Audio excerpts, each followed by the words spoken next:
नमस्कार, जनतेचा अधिकारनामा जाणीव हक्काची या न्यूज चॅनलमध्ये स्वागत आहे। पाहूया सविस्तर वृत्तांत। मंदिरे तातडीने उघडावीत यासाठी भाजपचे लाक्षणीय आंदोलन। मंदिर बंद उघडले बार, उद्धवा धुंद तुझे सरकार अशा आशयाचे लक्षवेधी फलक घेऊन भारतीय जनता पार्टी आध्यात्मिक आघाडीच्या वतीने मंदिरे उघडावीत यासाठी भारतीय जनता पार्टी इचलकरंजी शहराध्यक्ष अनिल डाळ्या यांच्या नेतृत्वाखाली इचलकरंजी मधील गांधी पुतळा येथील हनुमान मंदिरासमोर लाक्षणिक आंदोलन करण्यात आले।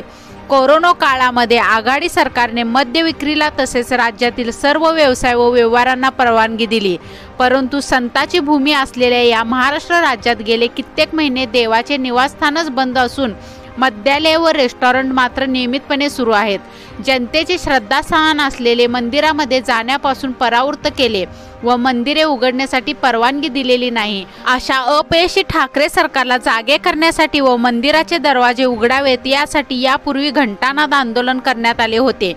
मागील 7 ते 8 महिन्याच्या कोरोना काळात महाराष्ट्र राज्यातील सर्व मंदिरे बंद असल्याने मंदिराशी निगडीत असलेल्या व्यवसायधारकांवर म्हणजेच हार, फुले, फळे, पूजेचे किरकोळ साहित्य विक्री करणारे विक्रेते यांच्यावर उपासमारीची वेळ या काळात आलेली आहे। या सरकारला जनतेशी काहीही सोयरसूतक राहिलेले नाही। ठाकरे सरकारच्या या कृतीतून त्यांची नास्तिकता निदर्शनास येत आहे, अशा शब्दात राज्य सरकारच्या कार्याचे वाभाडे यावेळी शहराध्यक्षांनी काढले। यावेळी जिल्हा चिटणीस श्रीमती वैशाली नायकवाडे व ज्येष्ठ नेते मिश्रीलाल जाजू यांनीही यावेळी मंदिरे उघडण्याची मागणी करत सरकारवर टीका केली।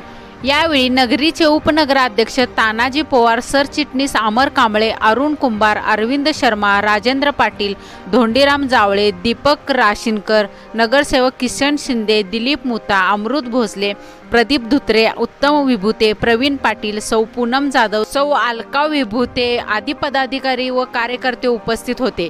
न्यूज चॅनल उपसंपादिका सौ वैशाली पाटील सह